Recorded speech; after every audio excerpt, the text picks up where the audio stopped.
Eric. Omar. For those that are only listening to the audio, please describe in vivid detail what's going on in the room around you. There is so much technology that it makes me uncomfortable. Yep. We have a mixer. We have 2 laptops.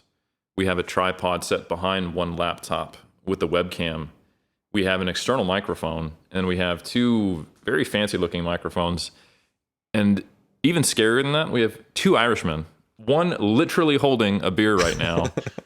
And people don't need to know what time it is here in Australia, but let's just say it's the right time in Ireland to be drinking. So we'll just assume he stayed on Irish time. I see. Well, let me just say, one, it's part of our contractual obligation after that whole kerfuffle that occurred with, we don't need to get into it. We've always been huge fans of all cultures. And I will say, to emphasize the point, actually, I want to give a shout out to that hunk right there, 1D Lennon, because I noticed he's wearing some purple Peach Boys shorts. Rascal, it totally wasn't a response, Eric, to something that totally did not occur on the podcast. The reason why we opened up our European fulfillment center in Ireland, it wasn't a response. Like, it wasn't something that we're doing kind of for damage control. It's a very natural way. We didn't beg Danny to come back on the podcast after. I didn't beg his friend Gar in order to do the fulfillment. All very natural things. So this is how a natural conversation happens amongst 4 natural athletes. 100%. And I'm glad you guys agree. And I would just point out that if we were to have had an episode where someone used a filter to look like a potato at the start of the episode, that person was of Irish descent. Yeah. Of his own volition, he made that choice. We did not ask him beforehand. He made that choice on his own, surprised us. Dr. Heffernan, a well-respected historian of Irish history. Yeah. So we can't be accused of anything. And if we are, I will block you. Yeah. So we're in the right. And I think also, that's the more recent controversy that, like you said, never happened. We never actually denied that the potato famine occurred. Yeah. And I think... And I think people who claim that we did, it's more revisionist history than anything else, than even what we didn't do. But before that, there was this minor controversy. I've heard people claim that at some point we made certain claims about what Danny does in his off time. Yeah. And I want to say the only serial thing that Danny does, this is for the record, is podcasting. He's a serial podcaster. Nothing else. Yeah. And there's no one left to dispute that. Yeah. Yeah. And Danny, before I let you talk, Danny and Alan, I just want to say that I do think we have a killer episode today because you have been a podcaster for at least now 8 years, which is, as we understand it, the longest continuous evidence-based podcast. You are almost at, episode 450 over that. And I do want to say very briefly, you know what my favorite episode, Danny, was of your podcast? Tell me. Okay, it wasn't the one where Eric was on. It actually was the one. It was episode number. There was more than it one. was something somewhat recent because number 442. Are vegetables detrimental to health? I was wavering. Okay, folks, I was wavering. I had considered trying out the carnivore diet. I was really at a crisis of faith, but that episode brought me back into the fold. And I do want to say, to be serious for a second, that we joke a lot, but Danny, you've been doing an outstanding job. I was actually shocked because I thought to myself, I knew the number of your podcasts, how many you had done, but I thought for some reason it was a frequency of roughly 2 times a week. I just had assumed, I don't know. I'm like, all right, this guy's been doing it for like 5 years, because people often do double up on podcasts. And then Eric hit me with the stunner, the shocker. He's like, man, it's been over 8 years, almost a damn decade. And the quality that you guys consistently put out is exceptionally high. So to be serious for a second, you're doing a lot of good work. We're thrilled to have you. And you are, this is how much of, let's say, an innovator and an early entrant into the game is. I think it's changed now, but you used to call it, right? It was Sigma Radio. Like, you called it radio because, like, what was it? Was it contentious? Was podcast not really a thing in 2014? You're like, I'm just going to call it the umbrella of radio. Yeah, no one knew. Yeah, no one knew what a podcast was. Yeah. But, I mean, the name is still there, but that's a kind of a relic of history now. So, yeah. I mean, it's kind of a vintage for younger listeners now to see what is this thing that he's talking about. Retro. Yeah. So, But yeah, it's that's very kind of you to say all those things, and it's interesting you mentioned the vegetable episode as a favorite one, because after we had recorded that, we actually said this is kind of like a sad, pathetic indictment of the industry that we needed to spend 90 minutes talking about whether vegetables are good for you. But nevertheless, yeah, it was fun to do. So yeah, that was a surprisingly nice intro. So I'm glad your legal team have sent you across the script that you needed to read. Yeah. Yeah. And Eric, before we be a final thing, and I want to kick it off to you, Eric, Sir Helms, but I just want to confirm that both you and Alan Flanagan are there of your own volition. You're not being held down. I was just asked to read this before by our editor, that you are recording this podcast in good faith. You're comfortable. You're, in full faculties of everything around you. Yes. Before we begin. I'm tipsy. Okay. But yeah. And I don't think that anything will happen to either one of us. Okay. And I will see my wife in 2 days. See, that was actually the same tone. That was the same tone you had in your last YouTube video when you hadn't listened to their episode yet. You said, eat your vegetables, eat your vegetables, eat your fucking vegetables. Yeah. And then you heard that podcast, and that's when you came back with that strength. So I'll state that again. I am here. I am safe. Thank you. Of my firm own volition. Yeah. But I do have one unfortunate thing to say. There is one podcast in the evidence-based space. Okay. I would say maybe a leader in the evidence-based space that has been around. A thought leader. A thought leader in the evidence-based space that has been around just slightly longer. Okay. And I believe at the time it was called Super Training Radio, and it's now, Mark Bell's Powercast. Right. So that's the only one that's been around a little longer. Yeah. And so you're in good company, is what I would say. Yeah. Well, Elite. I mean, you guys have both been on. I have not been on. So I'm obviously the outlier. He feels threatened. He feels threatened, Danny, by you. Clearly, that's what he got. I mean, Alan this on, is just a cry for get me on there. Mm-hmm. Yeah. If you're listening, Mark, let me on, please. Strength is never a weakness. Yeah. Yeah. And conversely, weakness is never a strength. These are true statements, Eric, and I'm gonna kick it over to you, my friend. But I just want to say that you are the two titans. Then I stand corrected, Eric. I didn't mean to throw shade at anyone. Sigma, you guys, you're like the Pepsi and Coke. You're like the two titans, the two juggernauts, the two thought leaders of the last decade, just sharing ideas, just enhancing the overall space. And so it's amazing what you guys do. Yeah. Well, it's also good that we finally put to bed this myth that Greg Nuckols and Eric Drexler have been perpetuating about them being the first podcast around. So let's just make that absolutely clear. Yeah. This is how alliances are formed. You understand that the enemy of my enemy is my friend. The enemy of my enemy, who is, I think, technically currently our ally, and we've always been an ally, but not as much as we are with Sigma Nutrition, is my friend. Yeah. That's the saying. That's a traditional version of the saying. You might have heard the simplified version with, social media always simplifying things. Yeah. No room for nuance. Yeah. But anyway, also, we don't refer to it as the Stronger by Science podcast here. Oh. We speak to the umbrella company. It is the Macro Factor podcast. Right. So, yeah. I mean, when you can't tell when the commercial breaks are happening and when the actual podcast is, let's just be honest. Are you a podcast anymore? It's a propaganda machine. Absolutely. Yeah. Yeah. By the way, if you don't know, MyFitnessPal is moving the barcode scanner behind a paywall. Yeah. No, it's terrible. You make whatever decisions you want if you want to pay for an app. And as much as I hate to say it, it probably should be Macro Factor, not MyFitnessPal, to get back something that you previously had. So that's our little news segment, and maybe we should actually get into the topic now. Yeah, I mean, Danny, I want your opinion because I know you're a big advocate of just not counting calories, of just kind of like YOLOing it. And the idea, like, this is the great part about eating meat. I assume carnivore diet is the topic du jour. Like, that's the bridge between the two titans of the evidence-based space. That, what's great, Alan, is if you just eat meat, you can never overeat because your natural satiety signals will take over. So this whole counting calorie thing, it's great for like the bros that want to quantify needless metrics, but we all know what we should be doing, at least from an ancestral perspective. Yeah, well, I think that's... Our ancestors didn't track macros. No. I mean, I think we've got a new app in the works, Beef Factor. Yeah. Where it just counts how many grams of beef you need to hit. Yeah. Hit your threshold and you're good, you know? The best part is it's always giving you very similar advice. It's consistent and it says more. Yeah, and that's about it. Yeah. All right, but in all seriousness, I think let's dig into it. And everyone who we've mentioned, we love you. These are all playful ribbing, and except for you, Trex.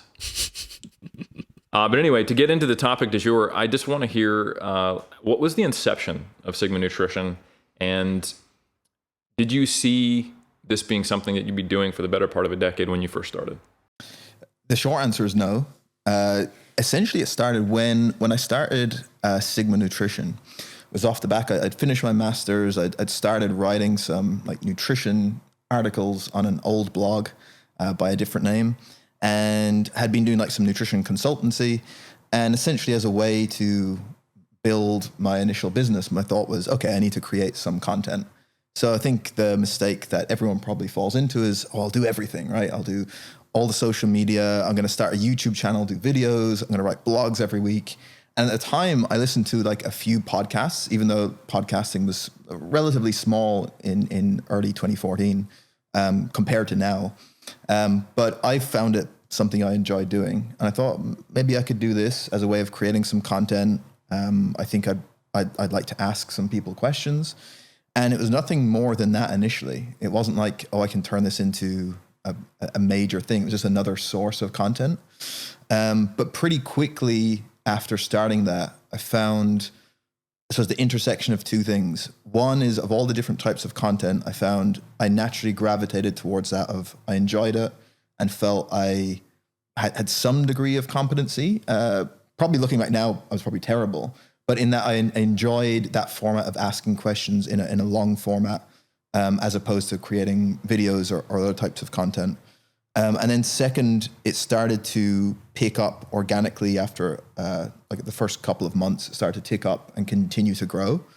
And so then the thought was, okay, I'll just focus more on this. I'm not going to write frequently on the website. I'm not going to do a YouTube channel, and just did more podcasting, and it kind of worked out well. And yeah, that was the kind of start. And then from there, it kind of just kept going. You know what impresses me is that from the very beginning, without much example of how to, do it right, I would say, considering it was a relatively, like you said, not very full space, you've always, now that I've gotten into podcasting, beyond just being the, very frequent guest on other people's for a long time, hosting's quite different. And the thing that you've always done right that I think a lot of early podcasters struggle with is the balance between just letting a conversation ride and then making sure you get through the questions that you had planned beforehand. And I've been on the polar extremes, like your kind of natural extrovert, your external processor, who they're like, all right, I got you, I brought you on, and we're going to talk about, like tracking macros. And then an hour later, all you've talked about is training because something you said went down the tangent. Like, it's interesting, but they didn't get you on with what they accomplished. Or the person who you go on a slight tangent and they just blankly look at you and then they go, so Dr. Helms, what do you think about protein? And you're like, okay, we're not having a conversation here. You're very nervous, So from the start, the first time I was on yours, I thought you blended that really well and, I don't know, more naturally. So that's the first compliment I want to make you uncomfortable with. The second compliment I want to make you uncomfortable with is, so when we first started Iron Culture, Omar, we were trying to have more episodes that had guests than that were just you and I.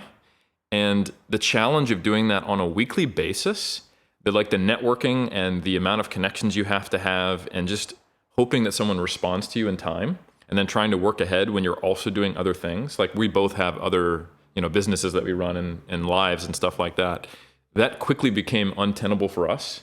But for, I would say, the number of times you've had guests on, and maybe it's changed a little bit over the years, but early on, every week you were doing a really good job of getting guests. So I've always been impressed by those two things. So I would love to know how you was it harder than it appeared?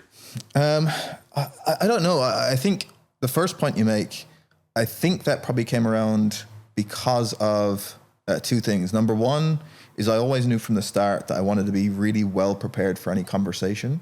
So that means doing proper research on the actual topic. So if I'm bringing on a researcher, not just looking at what topic they research, but actually having read their papers and actually having things that I would like to ask them myself. And then secondly, not going too far the other way and having an exact list of scripted questions to ask, because then that leads into the problem you just outlined, right? I could be talking to you, you might say something really interesting, but because I have a scripted list, I miss following up on that point and instead move to something different. And so the idea was, I have this general sense of what I want to talk about, that I want to keep it relatively on track, but I can also follow up if you say something. And it's easier to do in real time if you know what you're talking about to some degree, right? Just have some basic research done on it. And I think that's hopefully how it turned out. And I think just from some of the listener feedback, that was something people notice of, number one, not jumping in and intercepting too often or trying to show people how much I know by keep talking. That's my job is the opposite. It's like, I want the guest to talk more, but then if they do say something interesting, to be able to follow up on that, as opposed to let something interesting drift off that people would have loved to hear about and move on to a different question. So I don't know how much of that was intentionally pre-planned, like a master plan from the start. I think it just came about because I wanted to be well researched for each episode. And so, yeah, and then the consistency of it, I just said, okay, I need to keep once a week and I need to find people. And I would just merge that with what things I was interested in reading at that time. If I was reading a certain paper or if I heard an interview with someone, I was like, this might be someone I could talk to. And then over time, it becomes easier to get those guests because the podcast gets to a size where they've heard about it or they've seen other academics or colleagues that have been on it, or someone else will introduce me to them. So it becomes easier over time to find those people. But yeah, I think if that makes any sense, that's how I think some of that came about. I think that's always what stood out about, say, like the podcasting space is, let's face it, and this is from people who do podcasts, right? It's really diluted, completely saturated. And for the most part, it's kind of people having conversations about whatever. The thing that from pretty early on, I think made Sigma stand out is that academic focus. I can't think of another platform, even in another discipline, forgetting nutrition science, where an academic who largely toils in obscurity, let's face it, like their work is appreciated by a narrow group of people, either in the field or in that specific domain of that field, who do that area of research. And so to give a platform to people actually doing the work rather than some bro who has an opinion on this area, I can't think of another example, and maybe because I'm just blind and I don't pay attention to too many other fields, but I can't think of another example of a podcast that does something similar as far as platforming academics, people doing the research themselves. And I think that makes it not just unique in that sense, but it actually just sets it above the bar in terms of the ability then to generate that level of reputation, because people look at it and they're like, this isn't a bunch of randoms, you know? Yeah. And that's really a good point. And that was actually something that I wanted to bring up. And you said it far more specifically and eloquently than I could have, because I've heard many of the individual academics you've had on Sigma Nutrition, but I've always heard them when they're on niche podcasts of like, oh, I got Phillips on because I'm a bodybuilding guy interested in protein. Or we got Kevin Hall on because, you know, we're interested in trying to understand the obesity epidemic. Or we've had, you know, insert any kind of topic in the space of nutrition, wellness, health. And these individuals are out there. You know, if you search their name and podcast, you'll find them as guests.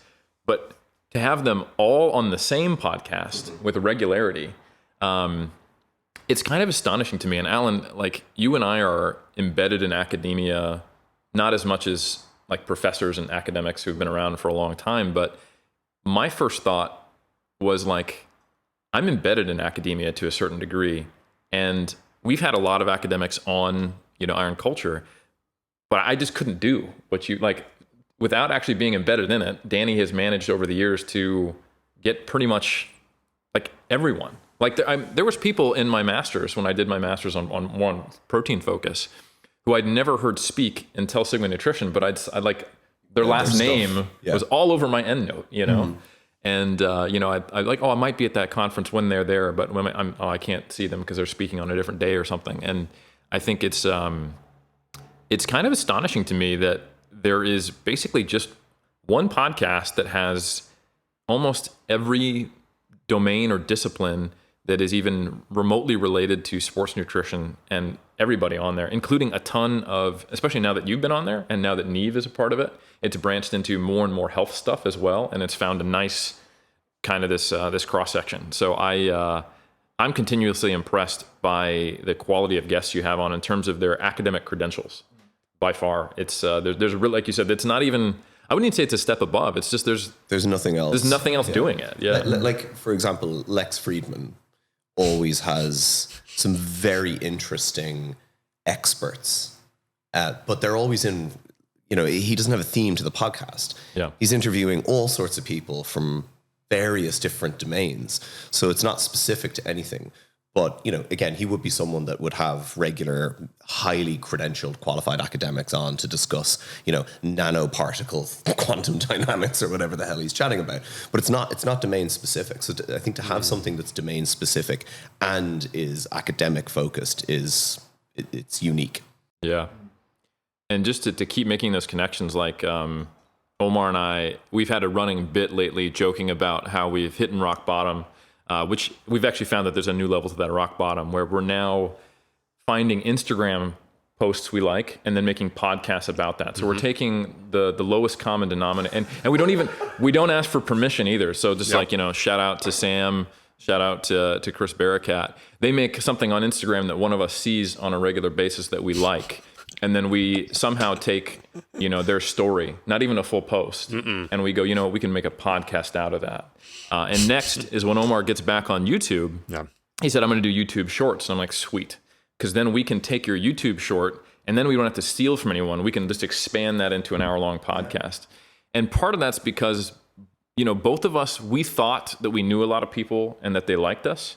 And we found very quickly that we exhausted the number of people who like us and respond to emails. So, you know, are we year 4 of Iron Culture now? Yeah, we're on year 4, and it's only going to get progressively worse.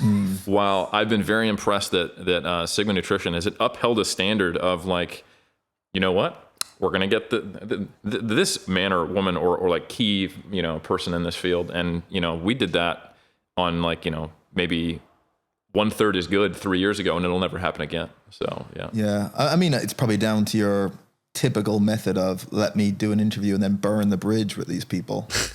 It makes it difficult to get guests to come back. It's a style, Danny. It's a style. It's a style. Yeah. I mean, there's pros and cons for sure. Yeah. And one thing I've noticed is that if you don't let your guests speak, if they only get about a 20-minute window of speaking on a 2-hour podcast, instead of letting them talk, like, so you had some good ideas, maybe Omar, maybe alternative approaches to podcast hosting. Sure. So he's like, you don't want to hear me. I'm going to decenter and I'm going to let my guest speak for a full hour. We're going to get a lot out of them. Or counterpoint, you only let them speak for 20 minutes, and then that hour-long podcast can actually be 3 podcasts. Oh. So write that down, folks. Up-and-coming podcasters, you know. Well, here's the thing you should do. You should interview someone, let them say something smart, and then don't publish that. And then you and Omar just do the episode and just regurgitate those points. Wow. Brandon, can you cut out what he just said? Because I want to take that idea. Yeah, thank you. Hey, Eric, real quick, Danny, one thing I want to say, and I think, Alan, you mentioned it, and that's the intersection right there that really makes, Sigma kind of at the forefront, is the fact that knowledge is domain specific. It's something that Eric has talked about, we've spoken about on The Cult. But even still, and that's why, Alan, you brought up Lex Friedman, who he's a very smart individual, but when you're bringing up such a wide array of guests, it's incredibly hard to vet every single one due to that knowledge specificity. But my question for you, Danny, and this is the uncomfortable episode. It's like, you know, where we have interventions and it's like, Danny, you're drinking too much, you need to stop. This is like, Danny, we've been a shit to you. It's time to give you compliments. Because I do think that Sigma Nutrition is like the hidden gem in the space. But if you look at, for instance, our podcast, on Apple iTunes, all these algorithms, right? The corporate overlords. It's always like, your listeners listen to Stronger by Science, which is another fantastic podcast.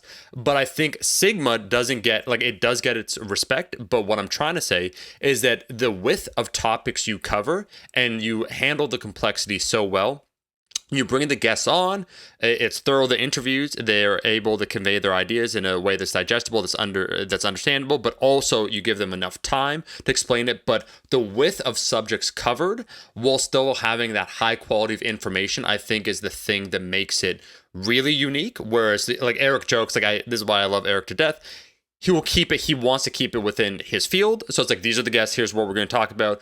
We'll go with this as the umbrella, and that's how Eric jokes that we run out of the guests. But it's that your vetting process, your ability to vet these guests, they're exceptionally high. But also then the conversations, you hold in the conversation and bring it to the level that it should be. And I think that's maybe, it's not the difference. And no shade to someone like Lex Freeman. I've listened to a few of his episodes. He does, a tremendous job. But it's just so hard, once again, when it's well outside of your zone. Like, if you used to bring on, let's say, I could see Lex getting duped by someone like someone who's not a CICO denialist, but like, as you said, Eric, like a Gary Taubes, like something from a few years ago, because he's not all the way in it, it would sound true enough. And you managed to avoid that pitfall. And I'm just wondering what that process looks like for you then, man, so that you keep basically up to the latest information, you bring on the guests, and you can have these enriched conversations. I mean, the first thing I would say is I don't think I've done a perfect job of that either. I think that would be a mistake to think that. I think there's certainly probably not guests that I think were completely incorrect, but like might have views that are come to conclusions that I not necessarily would agree with. And I think that's okay. But in general, I think it's the type of conversation where that we're at least trying to discuss evidence or talking about research, and maybe they've came to a different interpretation, or I might not think that's fair. I think that's happened a few times. I think probably in the past there's been a couple of occasions where I didn't do a good enough job of pulling people up on stuff. I think that's definitely happened. That maybe I was caught off guard with something they said, and then in retrospect I should have maybe been a bit stronger following up or countering that.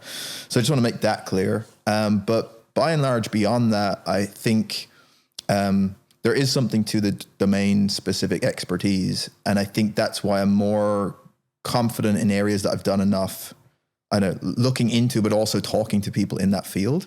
And so probably where there's more risk of not evidence-based information is when it strays into other areas. So I think it comes down to just the research you do beforehand, but then also the types of people you get on. And I think that's the benefit of Alan said it, if we're getting academics who have, a lot of them have zero social media presence, who aren't trying to promote something, who don't necessarily have an ideology. And if you come in and just talk about research papers they've published, it's very easy then not to get into this area of pseudoscience or even just incorrect, misleading information. And I think the more and more you get into a place where someone they've came to prominence through the size of their social media following or a book they've written, it's more likely that's going to happen. So yeah, I don't think I do a perfect job, but I think that might be the way I try and avoid it. I think in a lot of ways that actually speaks to probably our mutually shared frustration with the kind of social media aspect of the conversation, and that if the platform is based on essentially platforming academics and people doing this research, even if there's a slight disagreement potentially on an interpretation of an aspect of whatever the specific field being discussed is, that's a disagreement at the level of evidence. It's an academic disagreement, and that type of disagreement is entirely different to what we're talking about with disagreements on social media. And it gives you this appreciation for how utterly nonsensical and absurd the wider kind of, shall we say, populist nutrition conversation is, relative to when you actually speak to people who do science and do research. And it's just, it's wildly frustrating, I think, to then go from that world to then trying to interact with the kind of wider social media world and deal and get to a point where we're recording an episode on whether vegetables are good for you, which is only that the need for that is only because of the social media stuff. You would never bring anyone in any discipline, regardless of the field of nutrition they research, onto a podcast and say, are vegetables good for you? Because who needs to even ask the question? Yeah. And I think it's because you've always had, I mean, like you have practitioners on the podcast, maybe not with the same regularity that you have academics, but you've had, like I'm thinking of, you've had Alex Thomas on, for example, who just hosted us here at the Sports Nutrition Association annual conference. And he's a leader of a professional organization for sports nutrition. You've had Jacob Skepis on, you've had Mike Israetel on, like these people who are primarily interacting with coaches or clients. And I think the connection, like you do draw a throughput or through thread, I should say, from academic to science communication to practitioner to them speaking to the public. But it's a hard thing to do because you're right, Alan. They are very different conversations. When you are engaging with people on social media, a lot of the times they are disagreeing because they're arguing to convince someone that their position is right. And academics, not always, there's a lot of dick swinging, let's be honest. Sure. But most of the time in a genuine academic disagreement, it is a disagreement about the interpretation of the data, or because one person hasn't seen the data and the other person has, or they've seen two different sets of data. And the goal is to come to a consensus. It is to get closer to the truth, as long as there's not, and I don't want to paint the academia as a rosy picture. There's plenty of people who have their ego wrapped up in their intelligence.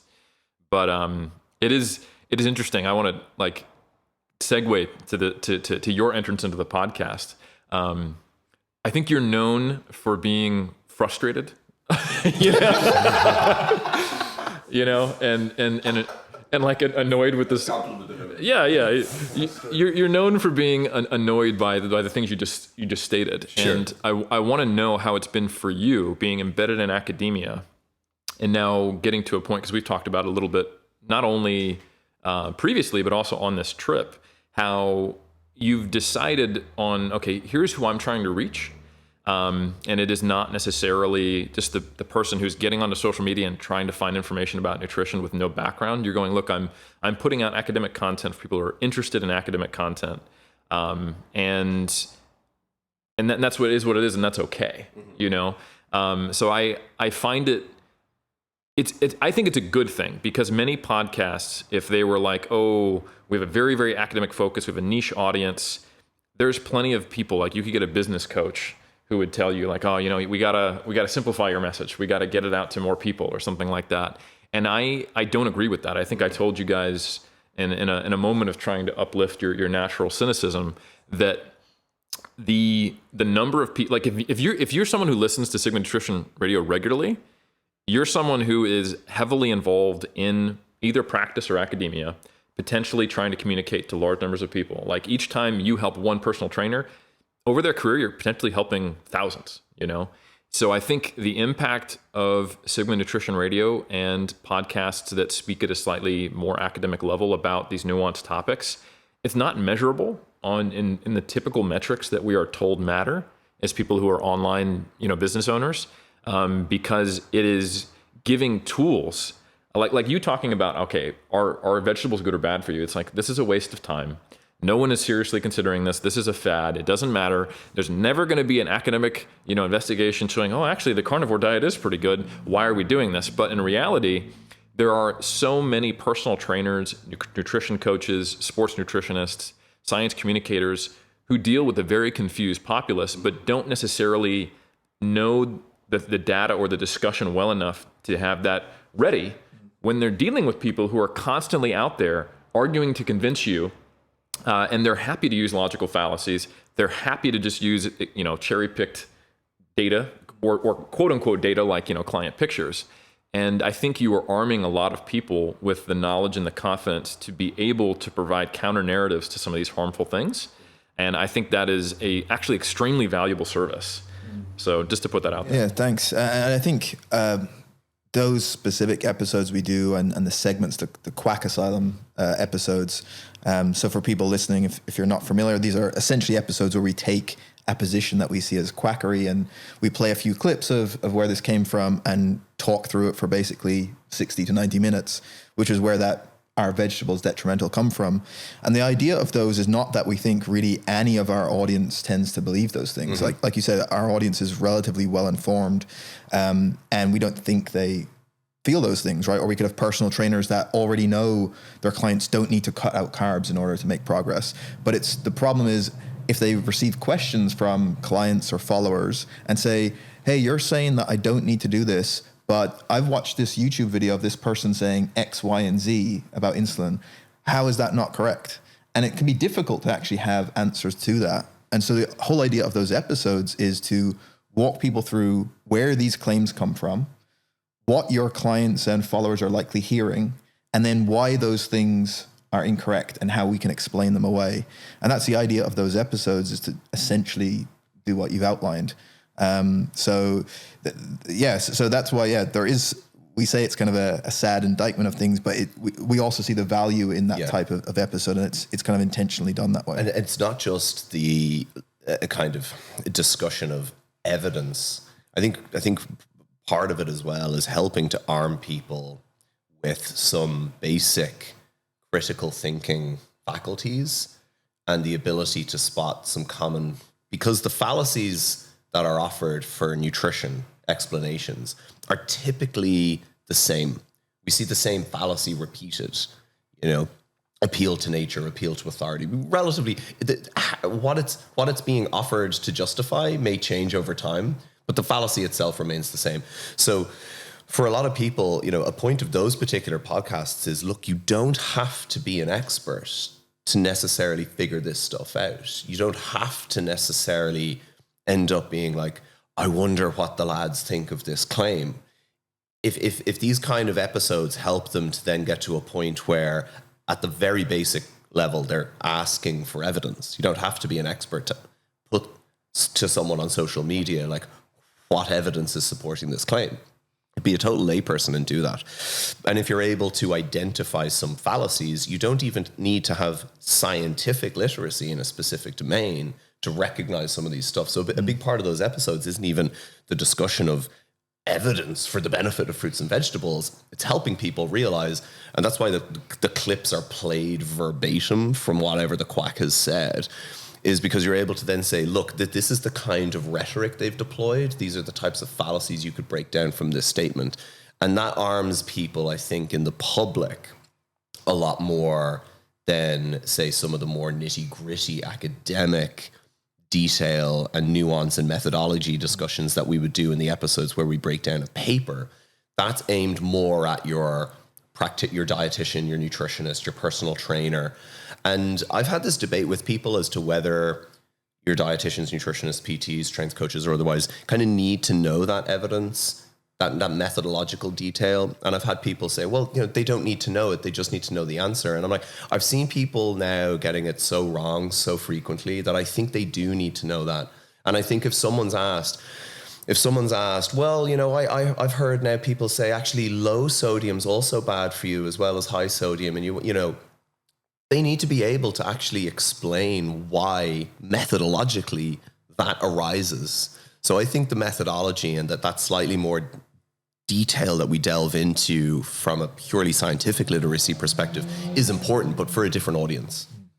I honestly think some of the more recent trends in Sigma nutrition, where you guys have talked about metascience and you brought on methodologists and people who are science communicators, and where you've talked about, I think I was sharing this earlier, that I had a pretty poor ability to interpret the value of epidemiological evidence because of my training as an applied, sports nutrition researcher, until episodes of Sigma Nutrition, and there were some click moments, like, well, I guess the causation is a little more complex than an RCT, right?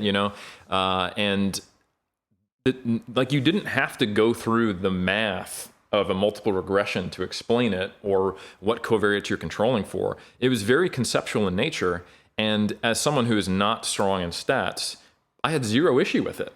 I know there might be a little bit of like me being involved in actually conducting a research that might making me blind to maybe that it's more complex than it seems. But I think teaching people how to understand how research is done is incredibly important, because just giving people facts, we actually have research. Here's a fact that I'm going to give you. And we talked about this, Omar, when we did the episode on like how to challenge, people in just in general, and do so in a way that actually changes hearts and minds instead of just, preaching to the choir. But one of the things I mentioned is that when the typical rhetoric you'll get from academics or I should say the academic institutions is that, oh, you're meant to learn how to do critical thinking from your methods class, or if we teach you all the science, you're not going to hold these pseudoscientific beliefs. But when that's actually been studied and compared head to head with classes that are meant to teach people about pseudoscience and conspiracy theories, only the ones that actually do that it's a critical thinking class that teaches you about pseudoscience and teaches you about conspiratorial beliefs, does that reduce the amount of untenable beliefs someone has. And you made a great post about on Instagram, which of course we turned into a podcast episode, because that's how shitty of a podcast we are. You were talking about basically like, hey, look at this. Like most books that are based on BS are written by people with MDs, and certainly some of that is disinformation. Certainly some of that is people who don't believe what they're selling and they're trying to make a quick buck, and they know how to hack controversial statements and going against the grain and conspiratorial beliefs and do that. And yes, that's true. But I think a lot of them actually believe what they're saying, and to get through medical school and to be a practicing, either researcher or geneticist, and maybe just a slight expert creep to the right or left, and you get it so wrong and you hold these beliefs, I think it speaks to the fact that you really do have to teach this stuff directly, rather than just going, if I teach you the Krebs cycle, I'm sure you won't, you'll be logical. Like, but why would they, It's just kind of this general idea that, science fixes everything and that education doesn't need to be targeted. And I just don't think that's true. There's no reason to think it would be. So I think it is actually the duty of anyone who's trying to present evidence-based information is to spend some of their time teaching people the skills of actually learning how to appraise evidence, not just what the evidence is itself. And that's hard to do well because we don't get taught how to do that. That's like pedagogy is not something that's a part of all fields. Mm-hmm. And unfortunately in academia, the qualification to teach your field is just knowing having done research in that area. Yeah. That's why there's so many professors who are actually shitty professors. Yeah. And it can be a daunting topic as well. And I think oftentimes it's presented in a very abstract way, right? Like methodology and reading research or doing research in an abstract way where it's not necessarily connected with something people are interested in. And so I think that's the utility of some of the episodes we've done, or at least what we've tried to do, is there's almost like a handful of meta lessons about nutrition science research that we keep revisiting, but from the context of different types of topics. So whether that's something about sodium or cholesterol and cardiovascular disease or whatever it is, there's these topics that you can re-raise, and then that's putting on people's radar these things of what you should be looking for when you're looking at evidence. And then that blended with, obviously we have specific episodes on meta-analyses or epidemiology, but I can see how it can be, it's not that interesting initially for people to maybe see those headlines like, oh, this is an episode I definitely want to listen to. So you have to kind of sneak it in some ways with other stuff. Well, I think where you're at right now in the career arc of Sigma Nutrition is that your audience knows you'll deliver, and I think we were mentioning this earlier, that there's like a baseline, like even when you put out an episode title that you know is not going to get a lot of people in, it's not going to be nobody, you know. Yeah. You don't have the total dud episodes. And I think if we're honest, Omar, sometimes we know we're doing a niche episode on like a unique part of the iron game. And we're like, look, that's what this podcast is about. We're going to do it. Yeah, there's probably only 100 people who are actually competing in this sport in a given year, and it's their family who watch it. But we're still going to go in on it because this is for all lifters. Yeah. And we have we still get thousands of views or whatever and listens, but it's definitely like a large portion of our audience turns off. And I think to your guys' credit, with being even broader than we are, when you do an episode on methodology or something like that, you're getting a lot of people to still listen. And I find myself as someone who is incredibly one-dimensional, and all I really do and care about in life are things that are related to lifting. I tune into episodes that I don't think will have practical utility for me because I've been wrong enough times listening to other episodes that I've been like, I'll probably find something. Right. It'll be something I can apply or will be related. And I don't think I'm alone in that by any means. So yeah, I want to take a second and say that's awesome. And I think that's something that you should definitely keep as a feather in your cap. Because I know how focused my focus is. Yeah, well, that's cool to hear, and it's good. I think it helps that in other episodes where people are definitely going to tune in. If we do one on like time restricted feeding, we know there's going to be a lot of people that will just automatically listen, and you can almost then refer back to episodes you've done to explain. Oh, well, we talked about this concept in the epidemiology episode, for example, and so that might help get people there.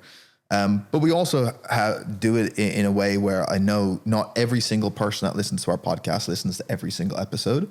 And so that's why what allows you to have a breadth of different topics. That if some people, like we have a core group of people that will listen probably to every episode. Then there are some people that will dip in based on their interest. And then there's some people that it's going to be more sporadic, that they might only listen if we do a sports nutrition one.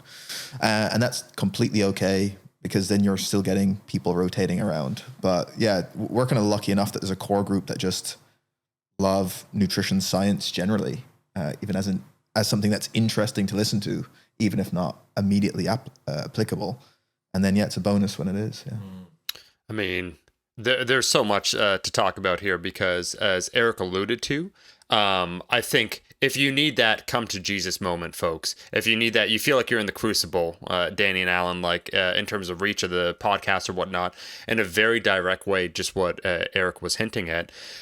The core that listens to Sigma enhances the rest of the space. So like, let's use as a conduit, you could use myself. Me finding Eric's work as an example was instrumental. Someone like Jeff Nippard, like we've given a huge props, Eric, over time to someone like Jeff Nippard, who has the largest now channel that's dealing with practical fitness, nutrition information. But he grew up, or a lot of his practice, from listening to guys like Hugh Helms or like Danny Lennon and so forth. And so all those things feedback into one another, and by him contributing to the space, now we have Jeff Nippard imitators, and they're trying to up their overall game. Where I find this is a side conversation, and I'll quickly hop on and hop off. But science is being used now as a marketing ploy, as we're well aware. And if I had to say one thing publicly to you two and to what everyone does at Sigma, it would be not to let marketing obstruct what you try and do. I actually love the fact that you choose topics that you think are interesting, that you think would be of utility for your listener. You don't structure basically how you come up with episodes like, oh, this is definitely going to get clicks, because once you go down, it's an insidious path is what I'm saying. And we've seen, not with Jeff, but with the imitators, because they see his channel, they're like, big channel, popular. That's a pocket for me to do.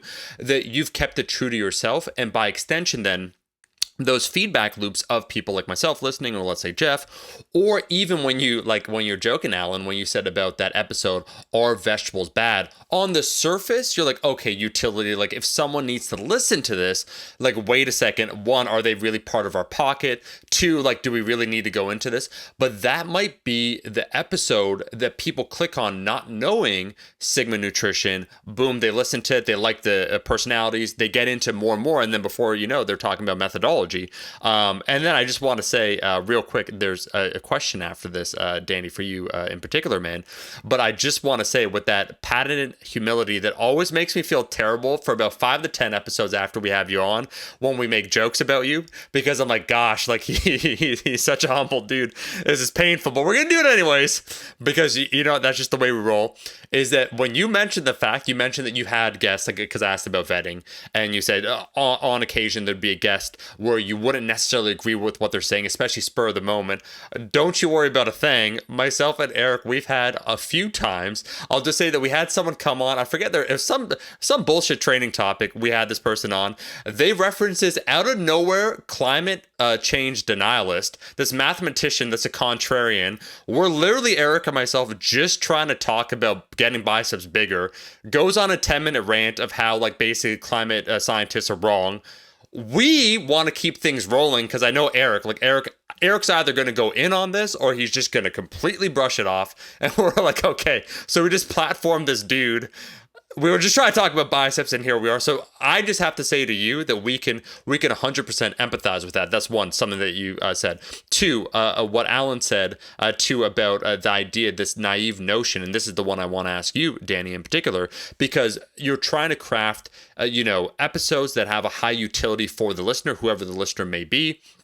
I like how you framed it, Alan. We said in that recent post that Eric and myself, yes, absolutely did use as a launching off pad for an episode, that basically everyone on social media will like people to believe that the most harmful participants in the space are like the fit tea people, that are the people that are like selling it, but no one implicitly kind of trusts them, right? It's a very low level, the conversation that's being had, like, oh, buy my product, there's a fit tea. Those people eventually, like, you can kind of, shed to light what they're doing wrong very quickly, how they're erroneous.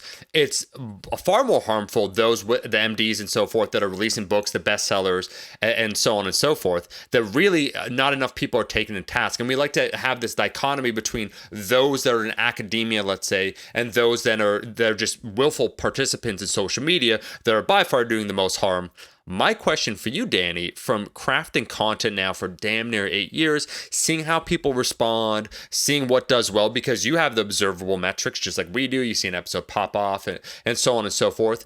Let me ask you this, from someone who creates content, where do you think the spaces or the pocket is with the most need? Or what do you think, from you basically participating, perhaps you, Alan, and the whole team, where you think, like, oh man, like a lot of harm's either being done here, or this is a space that really needs to be needs to be explored, or this is just something that if the general audience understood better, the net space would be better off. From now participating, let's say 8 years into the game, what are some of those like large scale observations you've made as a content now creator?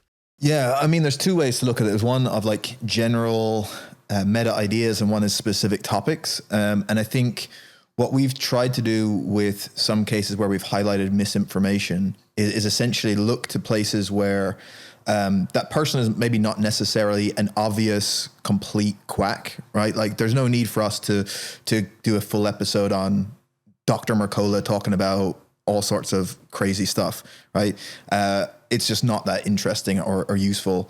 What's more problematic is where there's people who have, like you say, actual credentials, who are seen as either academics or doctors, who come across as quite reasonable and charismatic in how they talk, and also give the illusion that they are using science by referencing research papers. And they may be doing that, and they may actually be reporting what is found in certain studies, but in a way that is misleading. And I think that's the bigger problem. And you can see that now if you look at a lot of the people that are health experts, as a very broad term, with huge followings, is that they talk about a whole array, like they're suddenly an expert in every different type of health-related claim. And they do the same things over and over. They speak in a very absolutist manner. They typically reference either like poor quality studies, like just mechanistic work, or they just point to certain pathways in the body where there could be an issue. They could be talking about the impact of a nutrient on a neurotransmitter, and that's why you should follow a certain diet, whatever it is. I think they're the people we try and highlight as to where people can go wrong. And in terms of certain topics, I think obviously some that we've focused on, if you're thinking about the biggest harm reduction, where you see a lot of these what we would refer to as quacks kind of congregate in this intersection between health and nutrition is in relation to either carbohydrate insulin model and how that fits into diabetes and obesity, and then some of the stuff around blood lipids and cardiovascular disease. And the reason why these are such huge topics to tackle is because misinformation in this area is catastrophic, right? You have doctors that are calling themselves professors of evidence-based medicine that are promoting that LDL cholesterol is unimportant, that you can eat all the saturated fat you want as long as you're on a low-carb diet, and if your cholesterol is through the roof, it doesn't matter. And it's not that this is just incorrect. It's like there's actual data that we've discussed of you can model out how many tens of thousands of people, if they follow this advice, are going to have cardiovascular events and early mortality. And so there's a very, very real cost to this. And again, like I said, some of these people are seen by not only lay people, but there are doctors in the UK going to these conferences that you've seen, listening to these people and thinking this is reasonable advice. So they're areas I think are of most concern. Like if someone is promoting branched chain amino acid supplementation, sure, it's probably wrong, but there's not the same cost if someone consumes that during training versus if they consume whey protein, right? Yeah, it's a waste of money. It's not harm. Yeah, so I think if you're talking about like the big areas where we see some focus, where there can be some real benefit, that has probably been some we've mentioned. So I don't know if that answers your actual question, but that's the way I kind of took it.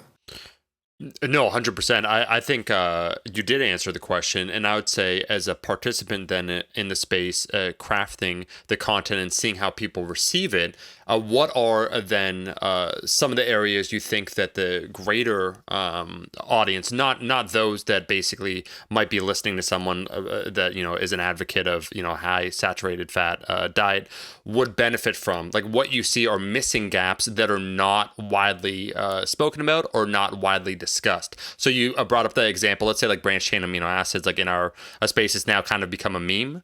But for someone that has done over 450 episodes and you're uncovering new topics to be discussed and you're finding ways to present them to the audience, what do you think are some pockets in the space that either you want to explore or you think should be explored or better discussed in the greater space? That's a good question. I mean, that's an ongoing thing I try and think of. I think the same as you guys talked about earlier. Sometimes you can think of what else is there to talk about, but there always is. So I think probably I would say the biggest thing where there's maybe the underappreciation is what we've spent the last while talking about, of not only the facts on a certain topic, it's actually how do I now go and improve my understanding of how to appraise any information on different topics.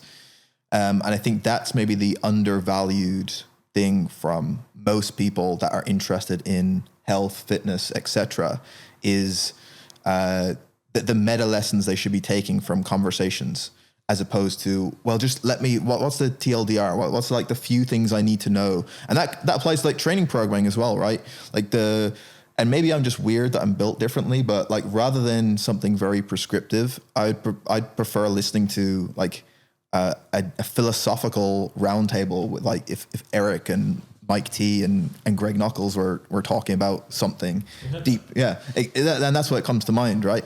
But I think those things, whilst you're not giving people here's exact conclusions you should believe, I think listening to those types of conversations are probably undervalued in the space. So to me, that would be the thing that's undervalued, those deeper looking at how people think through things and then trying to take meta lessons from that, as opposed to, hey, what do you guys think about this new fasting study? That can be an interesting way in, but we've used that as a Trojan horse. So that was one of the things we did. We actually did a full episode on one specific time-restricted eating paper. But really what we were doing in that episode was a Trojan horse to how should we think about this area of literature more broadly, and what things around research methodology on fasting should you be aware of. And we just used this paper that got a lot of headlines as a way to do that. So yeah, I think the thing that's underappreciated is that kind of more meta learning as opposed to specific topic knowledge. And I think that's something you've done better and better over time. Because it's not a totally new thing, but one thing I've noticed is, like it started as a one-man show, but with guests, right? Where you were primarily just sitting as the informed enough observer and inquisitor to make sure that you platform good people. But now that you have brought on other people with the podcast, you've been able to have those kind of discussions, like quote unquote in-house. So I'd love to hear from your perspective, what was the motivating factor to expand the team on the podcast? And do you see that that's allowed you to do some of these things that you've seen as valuable? And were those connected? Or was it more like, oh, I've got this smart couple of mates I want to bring on, like, oh, Neve's awesome, Alan's awesome, this will be great? Or was it more intentional? So, like you said, I think it's interesting if people looked at even the topics on the podcast, the guests on the podcast, the types of conversations, it's really just charting out my own understanding over time, you know? And so I think probably a lot of the early episodes, I would probably look back and if I were to listen to them now, think, God, that's abysmal on my behalf, right? And certainly that's not necessarily a bad thing, because if I felt I knew just as much 8 years ago as now, that would probably be a problem. But I think then even the topics were maybe a bit more different. There was a phase there where I was like so into like powerlifting, where even my nutrition topics were all around like body composition, strength training, talking to people about training, This is back in the heyday of the podcast when I was asked to come on regularly. Nice. I haven't been back on in years, so you don't take that for what it's worth. As it's advanced, I guess. Yeah. We just outgrew you, man. I know. You stayed stagnant. No, you've done pretty well. You've been back on quite a lot. So and then over time, and then more of my interest wavering into nutrition science and health specifically. And then I think it was probably around 2018 when me and Alan met in person for the first time. And I think at that point you had said you had some familiarity with the Sigma stuff. And obviously I'd seen some of the stuff Alan was doing at the time. And we just had some like really good conversations. We did a couple of kind of podcasts. And as we kept that contact, as I said to Alan at the time, I didn't have a specific plan, but in terms of a kind of business sense, I knew that it was more important of who you have involved. And I thought there was something that we could do there by having Alan part of Sigma, both in terms of our written content and then getting involved with some of the podcasts. Then obviously that worked out quite well and it became even more regular, to the point now where it's like a regular thing that we're doing. And that was, I think that just added a really nice dynamic to things. And a lot of people listening found that to be quite a positive addition. And I think, though, like you say, those episodes are ones that I really enjoy doing, where we can plan a certain topic, think through it, and then also you have the continuity to link them together. So again, these same messages we're trying to get across, we can keep revisiting through the prism of another topic. And so that was it. It came about from me initially just thinking I need to have Alan involved somewhere. I'll almost come up with the specifics of the role after the fact. And I think that's the way I've tried to approach things with the business generally, of like, it's probably more important of who is involved. And then afterwards, you can work out the rest of the problems that come from that. And then when it came to more recent times when I was thinking of bringing someone else in, because we're quite lucky of our type of audience, I just put out, okay, we're going to have someone else come and do some like research analysis and do some writing for us, contribute to some of the podcast episodes. And we had an insane application list. I think when we were looking through it, was like, how are we going to narrow this down? It was kind of a joke of like how many people we had that had like PhDs and were in academic positions and like had far more experience in research than certainly me and than most people. And that was really cool. And so that was how Neve came on board. And so really it was a function of who would be good additions and what could add to something that I don't already have.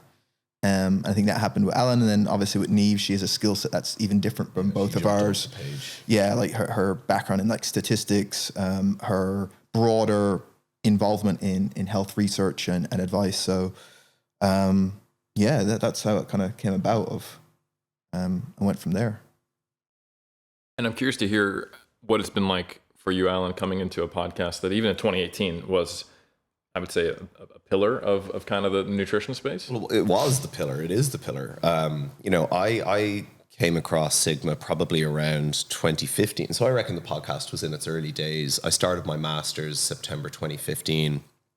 And I knew even if I didn't leave law, which at that point wasn't necessarily certain, I knew that I wanted to be involved in nutrition going forward in some way, shape, or form.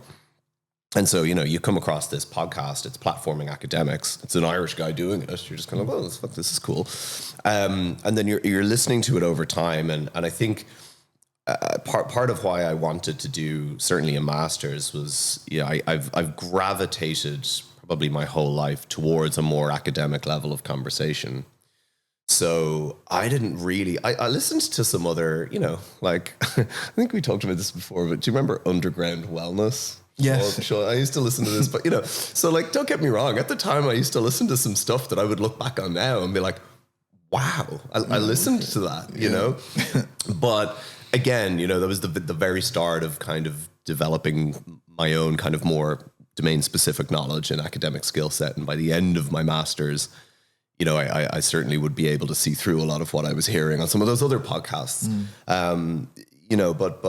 But what Danny's done is peerless, in my opinion, in nutrition. And so, I mean, for me to come on board was an absolute honor. And to be honest, no one's doing what we're doing. There are other kind of, good evidence-based nutrition science communicators, but I don't think anyone is giving people the level of insight in a science communication sense into nutrition science that we're doing. So, I mean, for me, it's been a pleasure. Those episodes that we do are, that's the level that I want to talk about nutrition at. And so for us to be able to do that together is unbelievable. And then some of the episodes that we've done, obviously then with Niamh brings a really unique skill set to it as well, as far as her own level of domain specific expertise extends into areas that I don't think either of us really know anything about. No. And so she brings a dynamic as well. And then some of the episodes, even with academics, I think there's two in particular for me. There was, where Danny's invited me to co-host it as well. The one with Dr. Deirdre Tobias, the Harvard epidemiologist. She is the rising star of nutritional epidemiology. She's when, the Walter Willits and Frank Hughes and anyone that's ever read a nutrition paper from the Nurses' Health Study or the Health Professionals Follow-Up Study or any of this, they're getting to the point of kind of nearly retiring in the next. And she is the right. And so that episode, I mean, people still talk about it. And then the other one, Professor Chris Packard on LDL causality. That's the level of the conversation that I'm interested in having. I'm not interested in sitting in a social media comment section talking about whether Liver King's on trend. I mean, that's way more fun, to be honest. I would prefer to do that. I just can't make a living from it. So that's what we're here for. So, to podcast idea, next episode, is Liver King on trend? Yeah. Write that down. Apparently people, the red skin thing, I don't know. So for to be able to bring that, and yes, there are a segment of listeners, like Danny was saying, that probably might not necessarily be that interested in the kind of episode we did with Deirdre. But there's a huge chunk, the reality of the Sigma audience is there's a huge chunk of people that are literally there for that. And that's unique. So, I think that we've done with those episodes and with a lot of what we've done with the kind of meta level thinking, I would hope that we've brought a more literate understanding, certainly of the role that nutritional epidemiology plays to your average person that is, our dietitian or that may never have kind of thought about this stuff. And I'd hope that they think differently about some of these aspects of nutrition research now. But yeah, I can't think of, anything or any other platform that's really giving people that level of depth that we're trying to bring. I mean, if I'm a case study, then I'd say you certainly have had that type of impact on practitioners. And I'm someone who I'd like to think is reasonably scientifically literate. So, but it just goes to show you that, there is expert creep is a thing, even among people who are, well-read, and even people who are well-read on meta-science and understand the research process. And I think it's just really impressive. And I'm glad to see that you've even broadened the horizons even more. Danny, if you've got a superpower, it's being able to, vet, like we talked about earlier, the vast majority, even though I know you're thinking about a few times when you wish you challenged someone or earlier on, but you vetted across almost the entire nutrition field, the right experts and platform, the right academics. And now you've been able to do that even more. So I think, it's an example in why you can't be the health expert. Like one person can't know all of this. There are so many experts out there that you need to bring on who spend their life, drilling down so deep on a single topic, and being able to get access to that. I think as an expert in my little domain of S&C and sports nutrition, it's helped me realize that, there's levels to this on every single topic. I've mentioned this multiple times on Iron Culture, how like when you get exposed to a completely different domain and you learn the bro science equivalent there, it just makes you start to question like everything, Like my wife, she was, for a long time before she switched career fields, she was a dog trainer. And then she worked in a zoo, and she actually trained primates. She was a zookeeper for a while.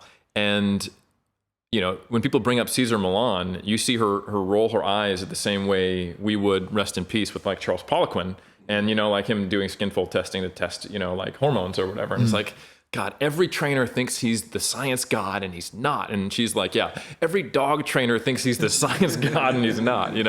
So when you get exposed to things like that, in a totally different field, you're like, oh, of course. But when you get exposed to it in something that's just slightly to the left of you, I think that's really valuable, because it makes me, I won't speak for others because I've seen a lot of people be victim to expert creep. But when I hear someone talk just slightly off topic about protein on something that is not my area in protein, I'm like, oh shit, I would probably get that wrong if I was forced to give an answer on it. I think it makes me be more circumspect. It makes me think harder. And I think that's a really valuable thing when basically I think your responsibility increases the larger the population you talk to. And most people who are kind of your quote unquote social media experts, they act in the opposite way. The more I get a following, the more you've validated me. Yeah. You've told me that I am obviously the expert on everything. I have value, and I'm resonating with the people. So my random guess on I'm buying into the hype now. I no longer have insecurity. You've replaced that with the confidence of the populace, and I'm sure I know about that. So it's made me do the opposite listening to Signal Nutrition. Yeah, it's interesting. I noticed the same from the more you look at this stuff in one domain, then I've thankfully, or at least I try to in other areas, where if I see someone post something online about psychology that they read in a book, right? Then my kind of thought now is like, I don't know, is that actually correct? Like, is it more likely that if you've read this in a just a general pop psychology book, that this is their version of what we would see in nutrition, right? And if we talk to actual people in psychology research, would they say, actually, that's a real simplified mischaracterization of things? Or the same applies to any field. And I think what is happening with these broader podcasts that bring on someone as one health expert is that you have someone that is credentialed that could be a real academic. And I think the example we've often talked about is, and it might not be even through their own fault of their own, but let's say someone like an Andrew Huberman, who is a legitimate academic, who has published work, and who from what we understand is probably really credible in his area of neuroscience and looking at light exposure and like coming into the eye and all this type of stuff. And then if you're on a general podcast where you're just introduced as a health expert, and now people start peppering you with questions on every single topic, like they ask about strength training, about nutrition, about sleep, and then suddenly you have to give answers. It's almost impossible that you'll say everything correctly. And now suddenly you have to kind of roll with that to some degree. And I think that's where the domain expertise comes in of I don't know how you do that when you're at that level and people are asking those questions without saying, I don't know. But I think that's what tends to happen when people end up talking about every topic, right? Like you're incredibly well versed in exercise and nutrition. But if we started saying, okay, Eric, let's dive into today, we're going to talk about not only protein, we're going to talk about the microbiome, let's talk about iodine metabolism, and then we're going to switch to all these different interventions we can use for endurance athletes. And like, are you going to have like the best answer for everything? Probably not, right? And I think that's the problem when it becomes so broad that you're expecting one person to be the health expert or the training expert or whatever it is. But there is a fault with that person then for laying claim to that. And the problem is they start to become rewarded. I mean, I remember listening to Andrew Huberman, just to stick with that example, a couple of years ago. And whenever he'd venture into discussing nutrition, it was largely sensible and it was largely confined to the neuroscience realm. So he would talk about, for example, the impact of certain amino acids on neurotransmitter production. That's a fact. You know, we know that they are the substrate for the production of neurotransmitters, right? And it wouldn't really go further than that. But then suddenly it's like, oh, this is why you should eat this food at this time to bolster this. And it's like, whoa. Now we don't have that, right? And then they start to, grow the platform and they're rewarded for speaking definitively and authoritatively. And the disappointment with someone like him who holds a legitimate academic position in a field where, by all accounts, I think neuroscience is interesting. And I read a lot of like lay scientific literature. If I'm ever reading the Scientific American, for example, I love reading an article on neuroscience. I wouldn't sit here and talk about neuroscience. And the difference with nutrition research is anyone in any domain feels a degree of, I think, entitlement to speak to nutrition as a field. And interesting, Huberman recently was it Rogan? I think Rogan asked him basically, you've generated this controversy. And rather than have the epistemic humility to kind of be like, well, I've had these ideas and I've been challenged or whatever, he basically just gaslit. Well, yeah, they're all, it's so nutrition people get awfully wound up when people speak to their fields. It's like, no, we're getting wound up because you're full of shit. Like, and so the lack of epistemic humility for an academic in that position is really the most disappointing thing in that context. Because as Danny said earlier, the average kind of fitness babe promoting a greens juice, yeah, like it's bullshit, but it's not necessarily always that harmful. The real problem in the nutrition space is people with on paper credentials way overextending their expertise and their knowledge into an area where they're just speaking purely on the basis of a perceived authority, and they're speaking with certainty, and your average listener doesn't have a clue. Or even the podcast host, a Lex Friedman or a Joe Rogan or a Sam Harris cannot distinguish between the crap that they're being fed versus the stuff that's actually legitimate. And so they're not able to actually hold them to account. And they're huge audiences. And so that person then is then held to be this perceived authority. And that's way more of an insidious problem than any, Fitspo selling their kind of 7-day abs or whatever. And I can tell you, as someone who has been offered the red pill many times, because I go on a lot of podcasts and I do get asked about iodine metabolism or the microbiome or even stuff that maybe I did learn at some point, but then I got discarded. Like, shout out to Ishak. He's a bodybuilder. He recently had me on. He's like, let's talk about fat metabolism. And I was like, okay, cool. And I was we're going to talk about the practicalities of setting up a caloric deficit and the things you want to do. And he's like, so let's talk about, from oxidation to lipolysis. And I was like, for a second, I was like, I could try to speak on this. I'm probably going to get something wrong. And I'm going to give someone the wrong impression. So instead, I was like, honestly, I don't think they need to know about the actual biochemistry of lipolysis and triglyceride oxidation. Let's actually talk about what you need to do.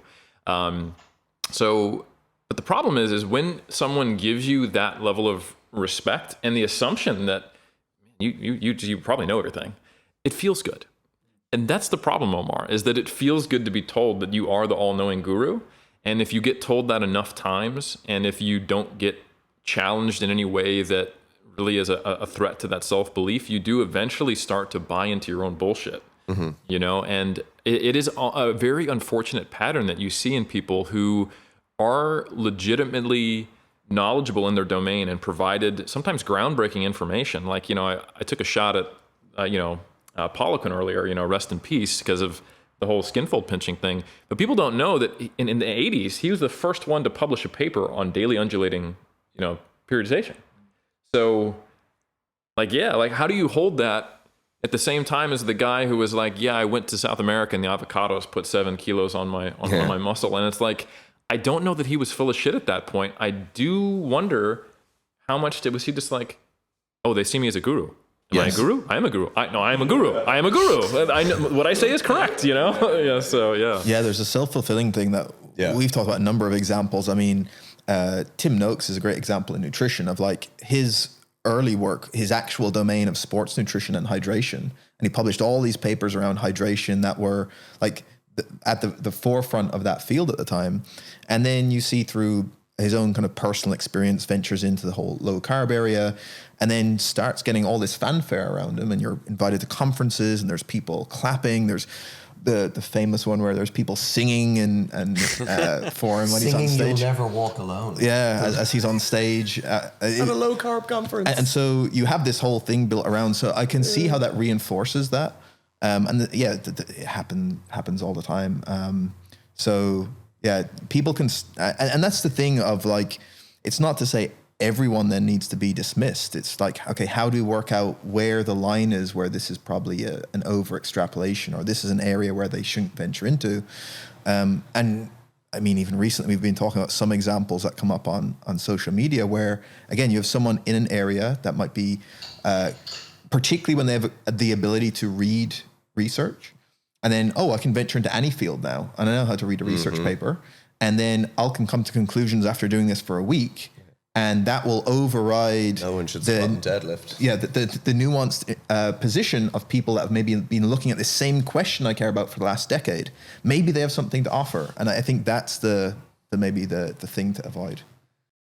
I think it is. And I'm actually, this is going to sound terrible, so I'm going to rephrase it. I almost said, and I don't mean this, that I'm grateful for COVID. I'm 100% not grateful for COVID, to be clear. I just had to share that odd sentence that popped up in my head when I could have just said something different.